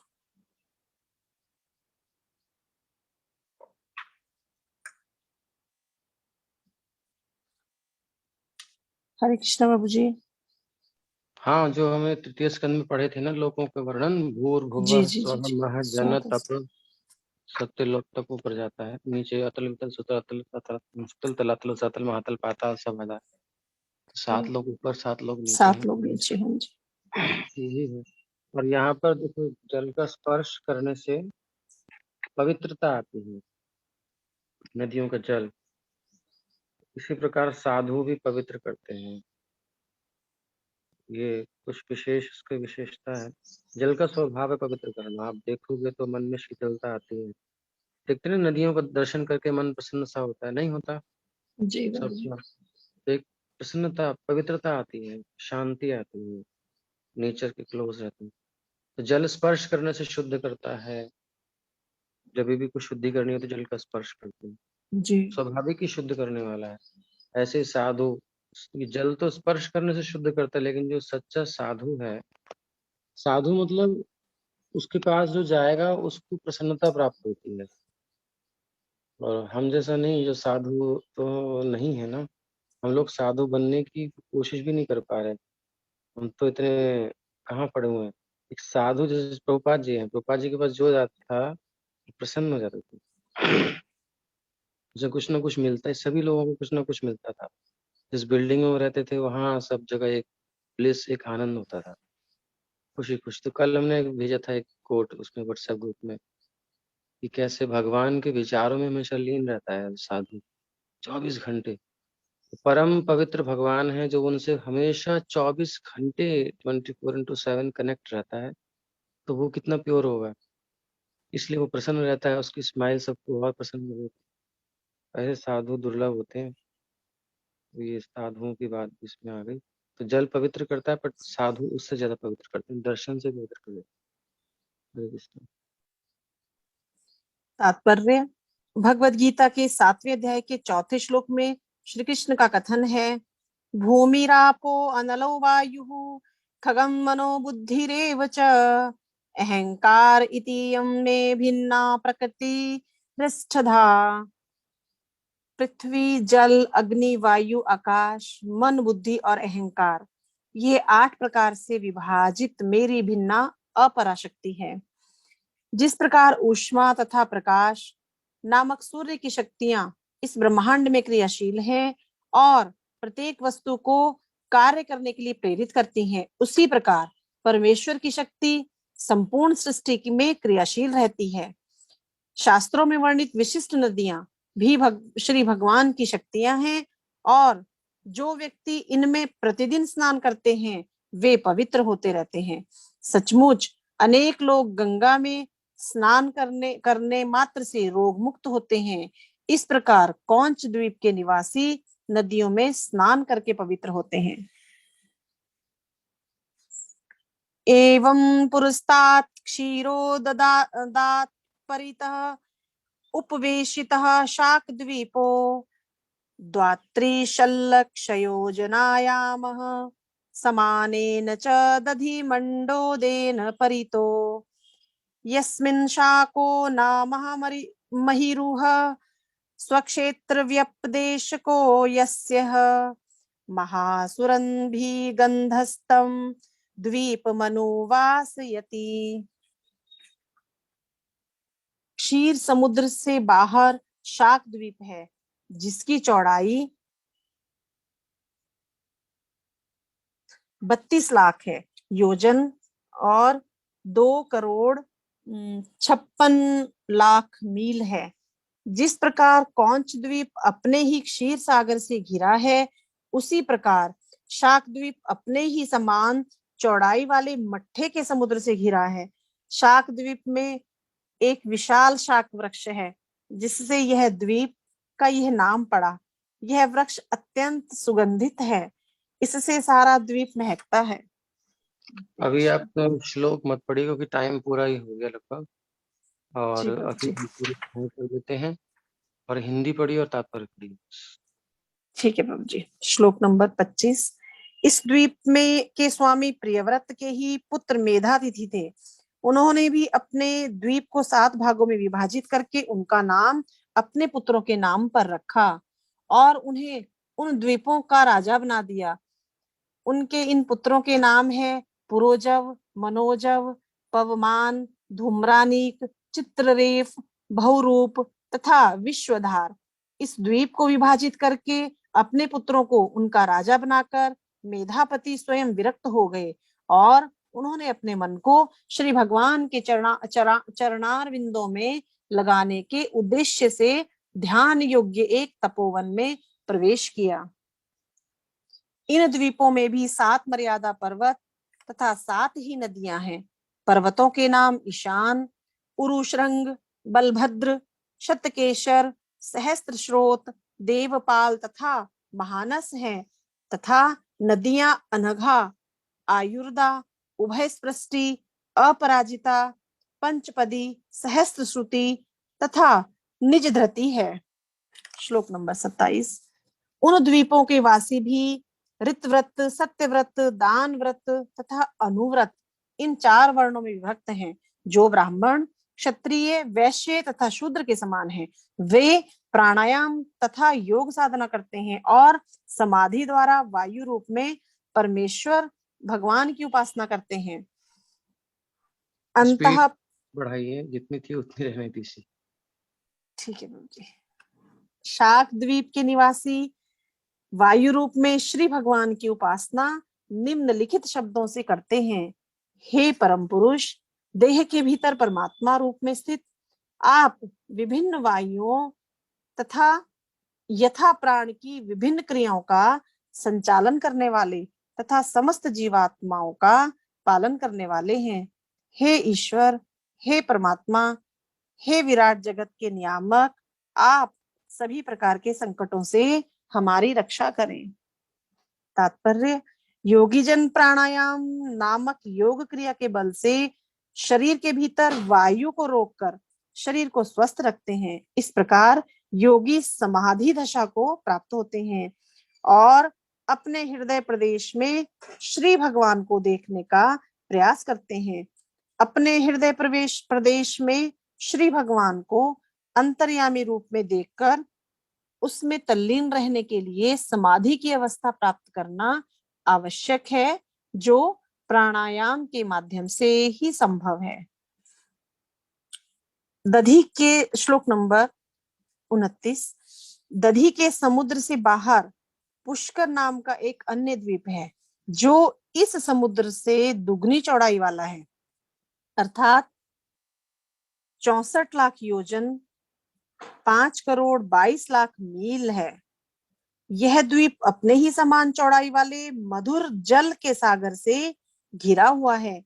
पुष्कर द्वीप में अग्नि की ज्वालाओं के समान दैदीप्यमान 10 करोड़ स्वर्णिम पंखुड़ियों वाला विशाल कमल का पुष्प है, जो सर्वशक्तिमान तथा इसी कारण कभी कभी भगवान कहलाने वाले ब्रह्मा का आसन माना जाता है। श्लोक नंबर 30।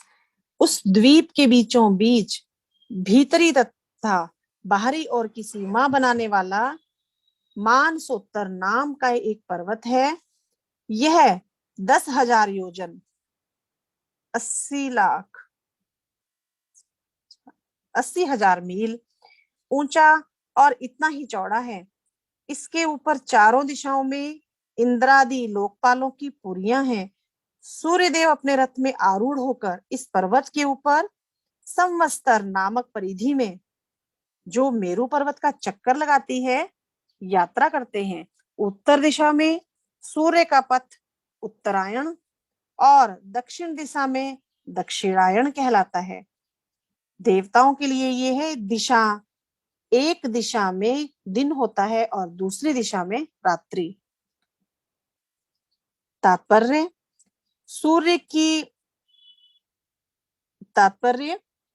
की गति की पुष्टि ब्रह्म संहिता के 5वें के 52 में की होती है, में भी होती है।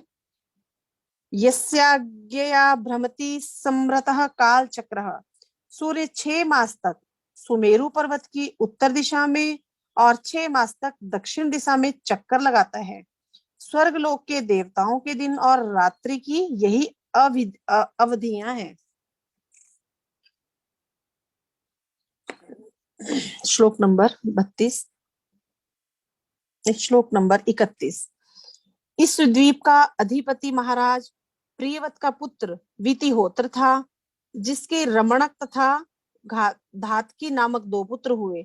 उसने इन दोनों पुत्रों को इस द्वीप के दोनों छोर दे दिए और स्वयं अपने अग्रज मेधातिथि के समान श्री भगवान की सेवा में तत्पर रहने लगा। श्लोक नंबर 32।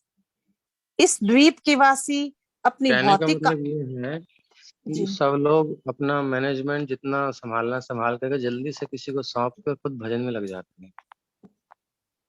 देख रहे नहीं, शुरू से लेके आज तक जी सब लोग लग रहे हैं जल्दी से मैनेजमेंट दो, किसी को मैनेज करके थोड़ा सा समय अच्छे से वेल मैनेज कर दिया, बेटे तुम संभालो, अब मैं भजन करूँ। मेन तो यही है, तो ये हमको सब सीख लेना चाहिए कम से कम यहाँ से।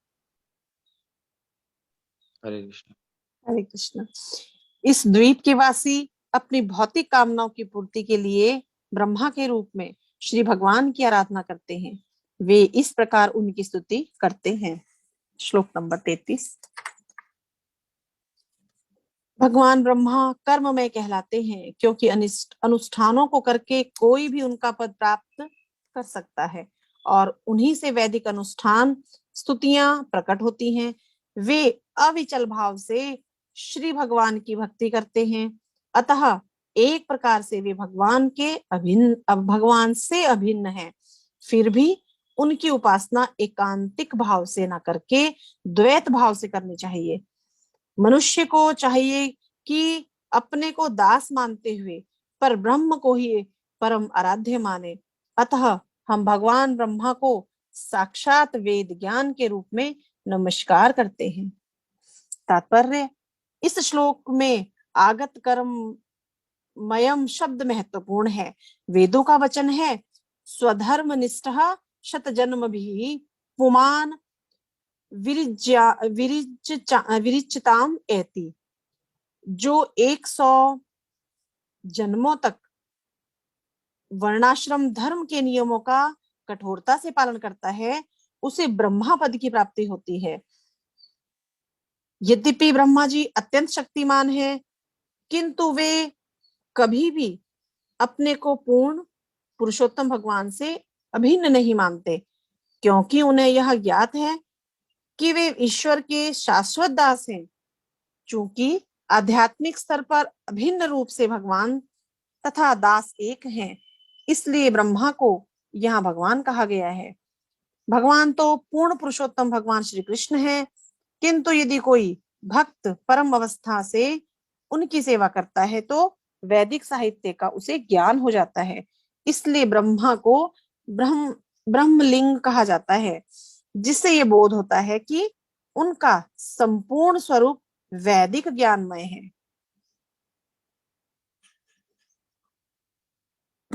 अब अगर आप थक गए हो तो किसी और को सेवा दे सकते हैं। नहीं कोई प्रभु और जी कर फिर भी कोई और लेना चाहता हो पूछ लीजिए। कोई और थोड़ा सा रह गया, बोलना चाहते हैं, कोई पढ़ना चाहते हैं? कोई नहीं प्रभु जी, मैं कर लूंगी। माता जी हैं, अंजना माता जी हैं, कुछ है नहीं?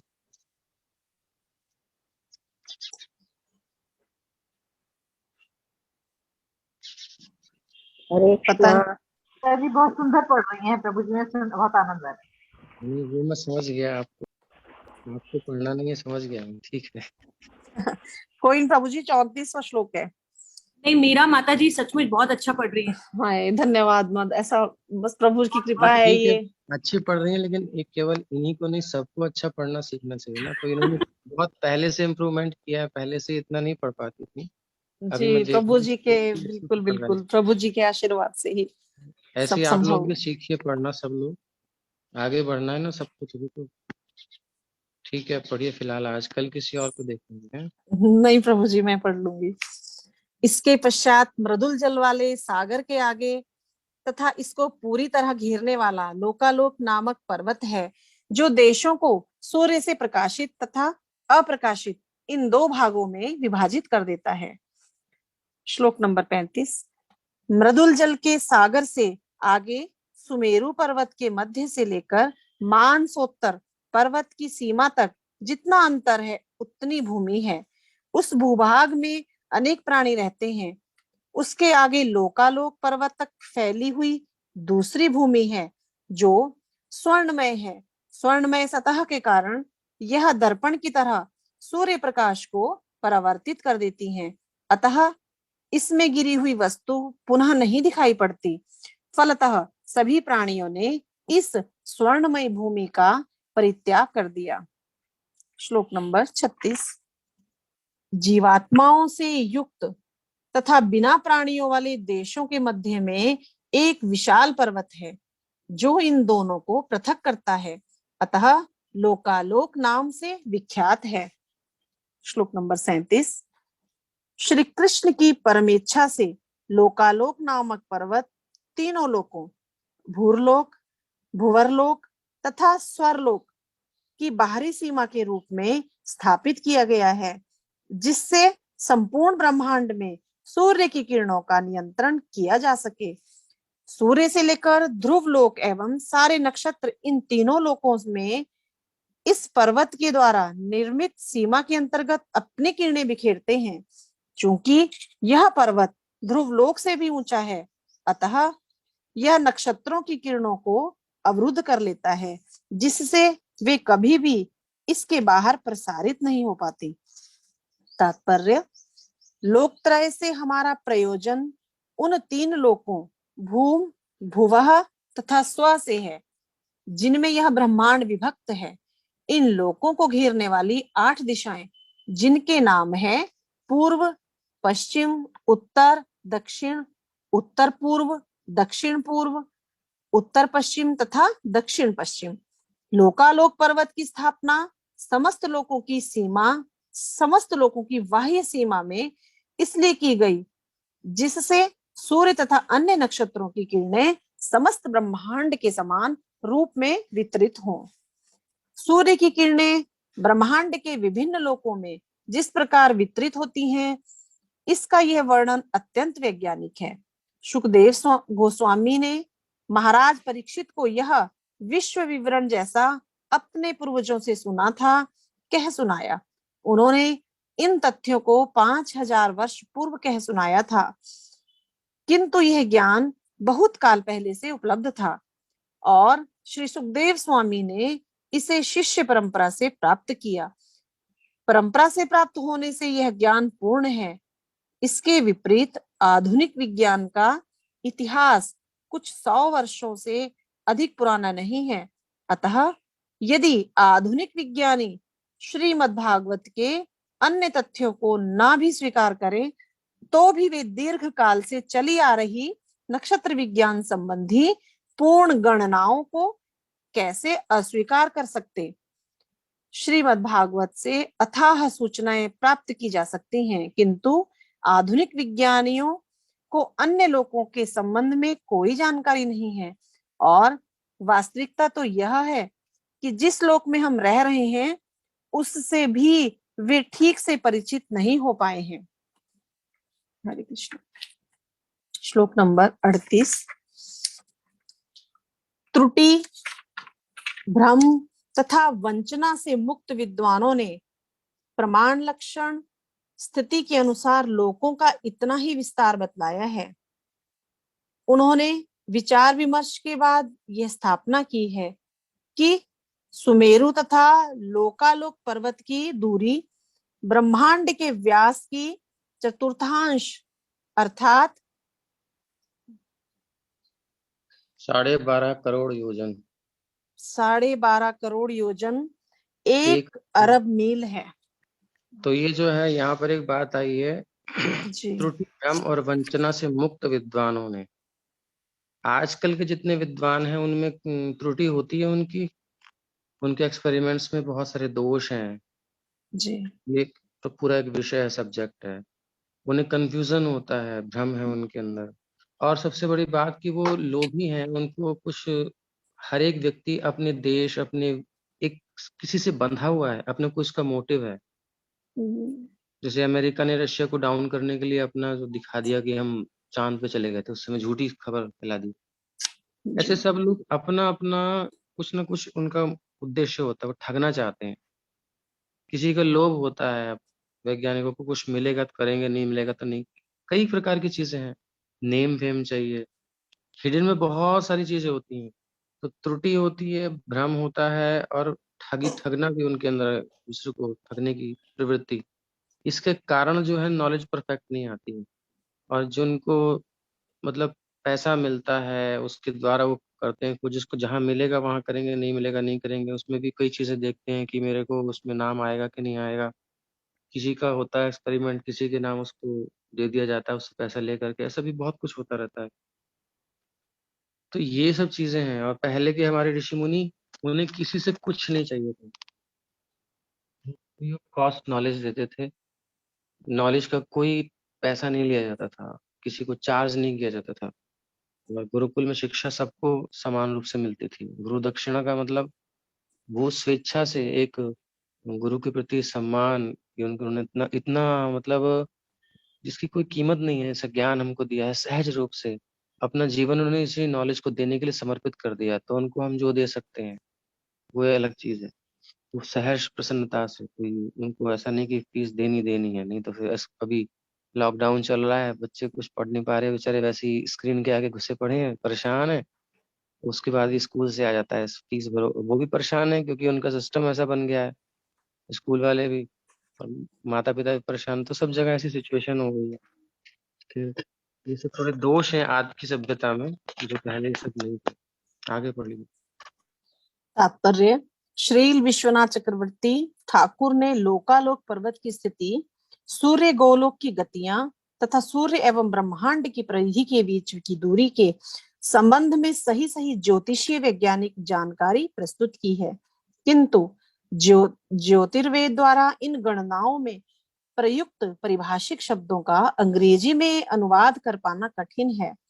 अतः पाठकों को संतुष्ट करने के लिए हम श्री विश्वनाथ चक्रवर्ती ठाकुर द्वारा संस्कृत में दिए गए कथन को यथावत उद्धृत कर रहे हैं। श्लोक नंबर 39। लोकालोक पर्वत अब के यहाँ ऊपर पर जो है ना संस्कृत में सारा जो बहुत पूरा जो उसकी काउंटिंग है, कितनी दूर कितना क्या क्या क्या उसका सिस्टम है, प्रॉपर दिया हुआ है। जो संस्कृत पढ़ के जो उसको नॉलेज लेना चाहते हैं वो पढ़ के समझ सकते हैं। हम लोगों का दिमाग इतना नहीं है, इसलिए हम आगे चल रहे हैं। अब मुझे तो रीड करना पाना भी मुश्किल है, इतने लंबे लंबे शब्द और कितना संस्कृत का गहन हाँ, जो स्कॉलर्स लिखा हैं, जो हुआ है। जो करना चाहते हैं वो ले सकते हैं, मतलब है चीज। हाँ जी, उस वक्त कितनी आगे थी विद्या। लोकालोक पर्वत के ऊपर संपूर्ण ब्रह्मांड के परम गुरु भगवान ब्रह्मा के द्वारा स्थापित गजों में श्रेष्ठ 4 गजपति हैं। इन गजों के नाम है ऋषभ, पुष्करचूड़, वामन तथा अपराजित। ये ब्रह्मांड के लोकों को धारण करते हैं। श्लोक नंबर 40। पूर्ण पुरुषोत्तम भगवान समस्त दिव्य ऐश्वर्य तथा चिदाकाश के स्वामी हैं। वे परम पुरुष हैं अर्थात भगवान हैं। वे प्रत्येक प्राणी के परमात्मा हैं। स्वर्गलोक के राजा इंद्र के अधीन देवतागण इस भौतिक जगत के कार्यों का निरीक्षण करते हैं। विभिन्न लोकों के प्राणियों के लाभ हेतु तथा उन हाथियों तथा देवताओं की शक्ति को बढ़ाने के लिए भगवान स्वयं उस पर्वत की चोटी पर प्रकृति के गुणों से अदूषित दिव्य शरीर धारण करके प्रकट होते हैं। अपने निजी प्रकाश और विश्वक्सेन जैसे सहायकों से घिरे रहकर वे अपने पूर्ण ऐश्वर्य, यथा ज्ञान तथा धर्म एवं अपनी शक्तियों यथा अणिमा, लघिमा तथा महिमा को प्रदर्शित करते हैं। वे सुअलंकृत हैं और अपनी चारों भुजाओं में विविध आयुध धारण किए हुए हैं। श्लोक नंबर 41। पूर्ण पुरुषोत्तम भगवान के विविध रूप यथा नारायण तथा विष्णु, विभिन्न आयुधों से अलंकृत श्री भगवान अपनी योग माया से उत्पन्न समस्त लोकों का पालन करने के लिए इन रूपों को प्रकट करते हैं। तात्पर्य। भगवद गीता के 4थे अध्याय के 6ठे श्लोक में भगवान श्री कृष्ण का वचन है, संभवाम्य आत्म आत्मयया, मैं अपनी आंतरिक शक्ति से प्रकट होता हूँ। आत्म माया शब्द से ईश्वर की अपनी शक्ति योग माया का बोध होता है। अपनी योग माया से भौतिक तथा वैकुंठ जगत दोनों की सृष्टि करने के पश्चात वे विष्णु तथा देवताओं के विभिन्न रूपों में विस्तारित होकर इसका पालन करते हैं। वे भौतिक सृष्टि का आरंभ से अंत तक पालन करते हैं और दिव्य लोक का वे स्वयं पालन करते हैं। श्लोक नंबर 42। हे राजन, लोकालोक पर्वत के बाहर आलोक वर्ष है, जो पर्वत के भीतरी चौड़ाई के विस्तार के बराबर अर्थात 12.5 करोड़ योजन 1 अरब मील तक विस्तीर्ण है। आलोक वर्ष के परे भौतिक जगत से मुक्ति के इच्छुक व्यक्तियों का गंतव्य है। इसको प्रकृति के भौतिक गुण कलुषित नहीं कर पाते, अतः यह पूर्णतया विशुद्ध है। ब्राह्मण के पुत्रों को वापस लाते समय श्री कृष्ण अर्जुन को इसी स्थान से होकर ले गए थे। श्लोक नंबर 43। इस सूर्य ब्रह्मांड के मध्य में, ब्राह्मण के पुत्रों को पता है आपको? जी प्रभु जी पढ़ा था, ब्राह्मण के पुत्रों को वापस श्री कृष्ण भगवान ने, जो उनकी गुरु माता थी। नहीं, कंफ्यूज से मुझे यही लग रहा था, कंफ्यूज हो गया। ये जो द्वारका में जब एक ब्राह्मण के पुत्र बार बार मर जाते थे, जी, तो फिर भगवान अर्जुन ने संकल्प किया मैं रक्षा करूंगा। तो जी, जब देखा कि अरे कृष्ण चुप बैठा, कोई नहीं बोला, तू कहाँ से क्या रक्षा कर लेगा? उसने कहा जी, मैं अर्जुन हूँ, अर्जुन गांडीवधारी, और सब सिक्योरिटी कर दी, मंत्रों के द्वारा अपमंत्रित करके बाणों से पूरी उसकी कुटिया बिल्कुल पैक कर दी। लेकिन फिर भी वो बालक सशरीर चला गया, अंतर्धानी हो गया, पता नहीं कहाँ गया। अर्जुन में चक्करें पड़ गए और योग बल से वो यमलोक तक चले गए, ब्रह्मांड की जहां जहां उनकी गति थी सब चले गए, कहीं नहीं मिला बच्चा। अब वो क्या करें? अब तो फिर धिक्कार है तेरे को। उन्होंने कहा ठीक है, फिर मैं मरने को तैयार हूँ। अग्नि जला करके अपना चिता उसमें मरने जा रहे थे, भगवान कृष्ण मुस्कुराते हुए आए, चल भैया मैं ले चलता हूँ तेरे को। भगवान जानते थे, तो फिर भगवान जहाँ ले गए ना उन बालकों को लाने के लिए, वह भगवान जी, नारायण के पास, नारायण के लोक में। तो जहाँ से गए थे वो उसकी बात कर रहे हैं। जी। श्लोक नंबर 43। सूर्य इस ब्रह्मांड के मध्य में भूरलोक तथा भूवरलोक के मध्यवर्ती भाग में स्थित है, जिसे अंतरिक्ष कहते हैं। सूर्य तथा ब्रह्मांड की परिधि के बीच की दूरी 25 कोटि योजन 3 अरब मील है। तात्पर्य, कोटि शब्द का अर्थ करोड़ है तथा योजन 8 मील के बराबर होता है।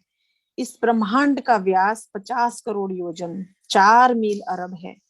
क्योंकि सूर्य मध्य में स्थित है, अतः सूर्य से ब्रह्मांड के सिरे तक की दूरी 25 करोड़ योजन 2 अरब मील आंकी गई है।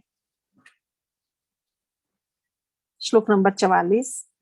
सूर्यदेव वैराज अर्थात समस्त जीवात्माओं के लिए संपूर्ण भौतिक शरीर भी कहलाते हैं। ब्रह्मांड की सृष्टि के समय ब्रह्मांड के अंडे के भीतर प्रवेश करने के कारण वे मार्तंड भी कहलाते हैं। हिरण्यगर्भ ब्रह्मा से भौतिक शरीर प्राप्त करने के कारण हिरण्यगर्भ भी कहलाते हैं। तात्पर्य, ब्रह्मा का पद परम पूर्णता प्राप्त तथा आध्यात्मिकता में उन्नत जीवों के लिए है। ऐसे जीवों के अभाव में विष्णु भगवान अपना विस्तार ब्रह्मा के रूप में करते हैं, किंतु ऐसा विरले ही होता है। फलतः ब्रह्मा 2 प्रकार के हैं, कभी वे सामान्य जीवात्मा के रूप में रहते हैं, तो कभी श्री भगवान के रूप में।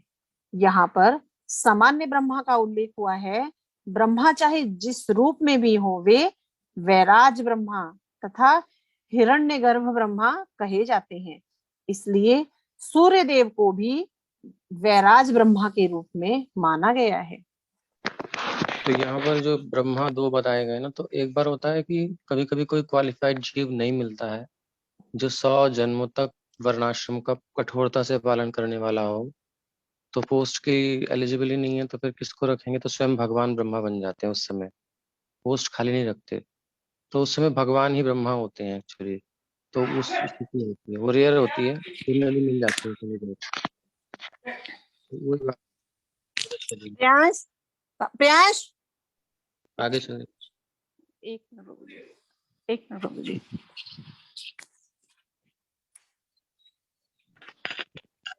सूर्येण हि विभज्यन्ते दिशः द्यौर्महीभिदा हरे कृष्णा। स्वर्गापवर्गमेकारसौ कांसी चतुर्वशः। हे राजन, सूर्य देव तथा सूर्यलोक ब्रह्मांड की समस्त दिशाओं को विभाजित करते हैं। सूर्य की उपस्थिति के ही कारण हम समझ पाते हैं कि आकाश, स्वर्गलोक, ये संसार तथा पाताल लोक क्या है।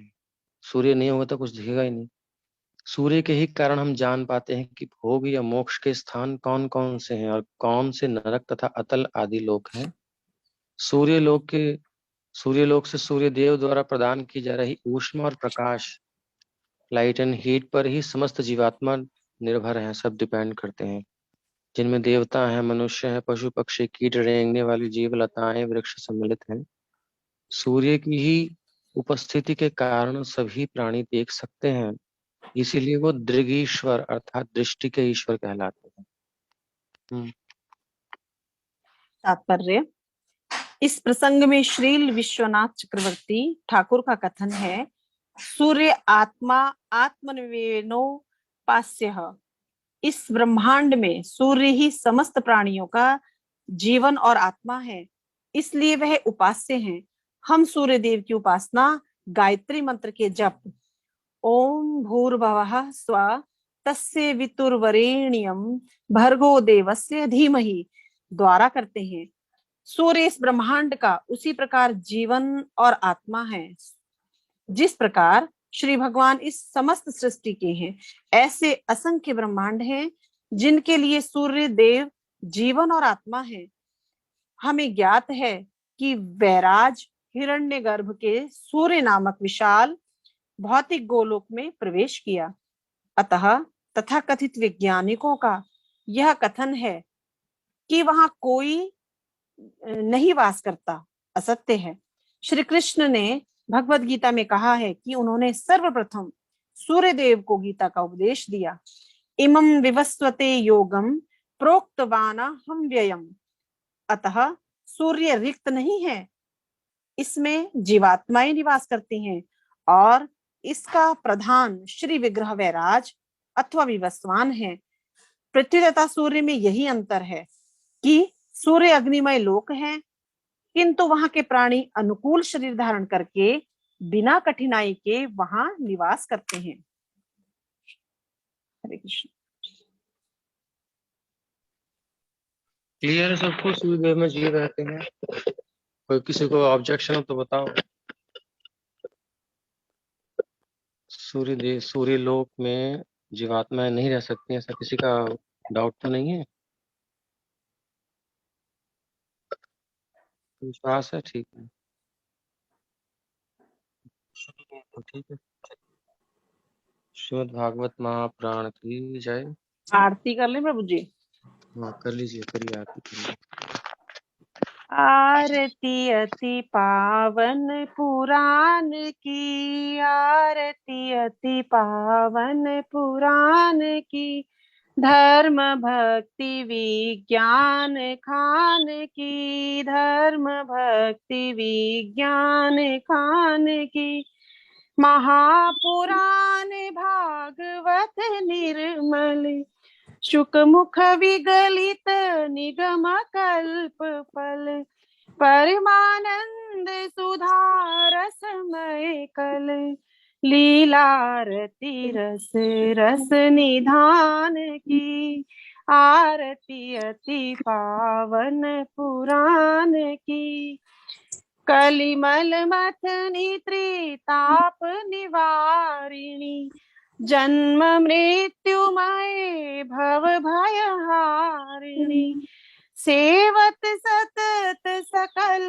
सुख कारिणी, सुमौषधि हरि चरित गान की, आरती अति पावन पुराण की, से विषय विलास विमोह विमा विनाशनी, विमल विराग विवेक विकाशिनी, भागवत तत्व रहस्य प्रकाशिनी, परम ज्योति परमात्म ज्ञान की, आरती अति पावन पुराण की, परमहंस मुनि मन उल्लासिनी, रसिक हृदय रस रास विलासिनी, भक्ति मुक्ति रति प्रेम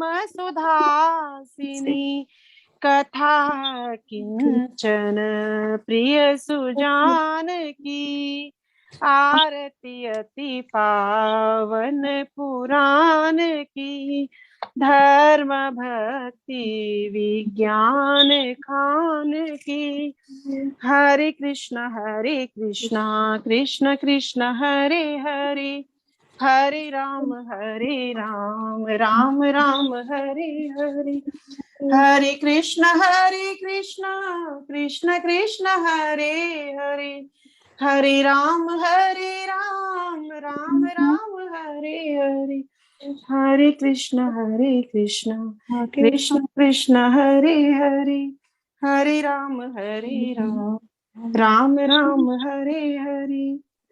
हरे कृष्णा प्रभु जी, गलतियों को क्षमा करें प्रभु जी। वो तो आचार्यों से क्षमा मांगिए, हमसे नहीं, खुद ही गलती करते हैं। अच्छा ठीक है, धन्यवाद आप सबका। और सार यही है कि इतना बड़ा सिस्टम बनाया हुआ है जिसको समझने के लिए हमारे पास दिमाग भी नहीं है।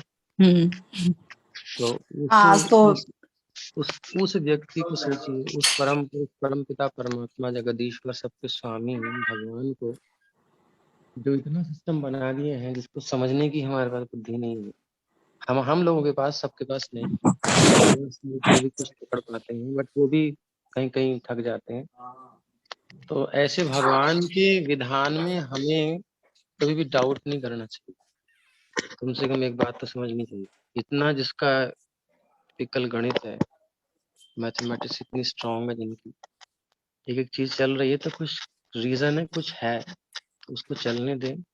और बस अपना अपना रोल हमें ठीक से करना है। क्या है लाइफ में हमारा, क्या है कि हमारा एम पता होना चाहिए।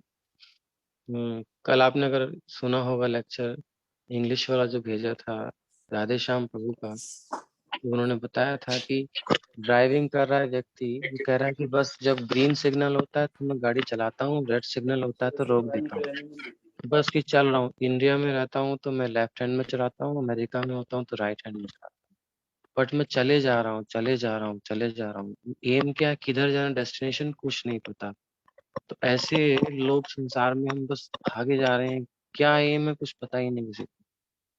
तो कम से कम जीवन का लक्ष्य श्री कृष्ण की प्राप्ति है, परम आनंद भगवान श्री कृष्ण के पास ही है, उनकी सेवा में हमें लगे रहना है। और भी आपके इसमें ग्रुप में भागवतम ज्ञान में भी एक मैसेज भेजा है किसी ने, अभी देखा मैंने, कि जहाज कहीं भी घूमे लेकिन जो कंपास की सुई होती है वो उत्तर दिशा दिखाती रहती है, तो इससे दिशा भ्रम नहीं होता है। ऐसे ही भगवान यदि सेंटर में रहे हमारी लाइफ में, उनको पकड़ के रहें कि जीवन में कृष्ण को बस दिखने चाहिए हमें, किधर है कृष्ण, उनको कैसे याद रखना है, तो फिर दुनिया में उथल पुथल कितनी हो, समुद्र में लहरें आती हैं, सब कुछ होता है, हवाएं इधर उधर हो जाती हैं, लेकिन अगर आपको दिशा भ्रम नहीं हो रहा है तो आप डरोगे नहीं। अब आपको पता है कि कितनी भी परिस्थिति है, कैसी भी परिस्थिति है, कृष्ण यदि हैं, उनकी स्मृति यदि हमारे पास है, तो फिर मृत्यु भी अच्छी है। जीवन ही नहीं, मृत्यु भी मंगलमय हो जाती है उसकी। महाराजा कुलशेखर क्या कह रहे हैं कि हे प्रभु, अद्यैव में विशतु मानस राजहंस, इस समय मेरा मन आप में लगा है, अभी मृत्यु आ जाए, वो तो जल्दी बुला रहे हैं। कह रहे हैं क्यों? बोले अभी मन लगा है तो अभी मृत्यु आ जाएगी तो मैं आपके पास पहुंच जाऊंगा, और अदरवाइज मृत्यु अपने टाइम से आएगी और तो मेरा मन नहीं लगा हुआ आप में, कुछ प्रॉब्लम आ गई, कहीं प्रॉब्लम बॉडी में ऐसा ऐसा कुछ हो गया, तो फिर कोई चांस नहीं है, पता नहीं कहाँ मन चला जाए, जिधर मन जाएगा वही शरीर मिलेगा। इसलिए मंगलमय अपना जीवन बनाए, मंगलमय मृत्यु बनाए, भागवत को पकड़ के रहें, और भगवान पर विश्वास रखें। जो भी कुछ है, हर परिस्थिति में भगवान को छोड़ना नहीं है। हम उनके बिना है ही नहीं, उनके बिना सत्ता ही नहीं है हमारी। वो हर सांस में हमारे साथ में, हर धड़कन में, उन्हीं से धड़कन है हमारी। मृत्यु भी उन्हीं से, जीवन भी उन्हीं से है। उन्हीं में जन्म है, उन्हीं में मृत्यु है, सब कुछ उन्हीं में है, हर चीज। बस उन पर निर्भर रहें, उनकी याद में रहें और ये सब देखते रहें, ताकि विश्वास होता रहे कि नहीं, इतना बड़ा ब्रह्मांड बनाने वाला तो कोई छोटा मोटा व्यक्ति नहीं है। वो तो बहुत बड़ी बुद्धि है उनकी, तो भैया हमारी बुद्धि नहीं। तो विश्वास होता ही नहीं होता, कितना सिस्टम बनाया भगवान। बस विश्वास आए, श्रद्धा रहे और लगे रहिए। कल फिर अगला ज्यादा दिमाग मुझे लगता नहीं जितने श्रोता हमारे हैं, और जिसको समझना हो उसके लिए लिंक हम पहले भी शेयर कर चुके हैं, जो हमारे डिवोटीज ने उसको अच्छे से एक्सप्लेन किया है, और फिर दोबारा चाहते हैं दोबारा भेज देंगे। बहुत कुछ है अवेलेबल, बट हम इसको सिंपल लेकर के चल रहे हैं, ऐसी श्रद्धा से पढ़ते हुए आगे जा रहे हैं, भगवान को नमन करते हुए। श्रील प्रभुपाद की जय। श्रीमद् भागवत महापुराण।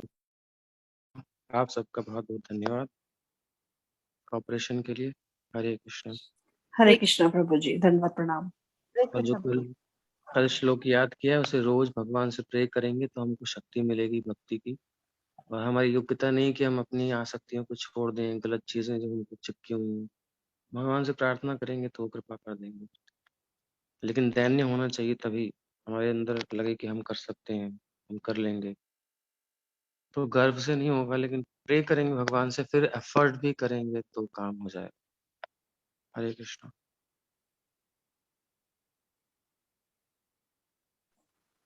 हरे लिंक कृष्ण माता जी, प्रभु। तो आप देख सकते हैं।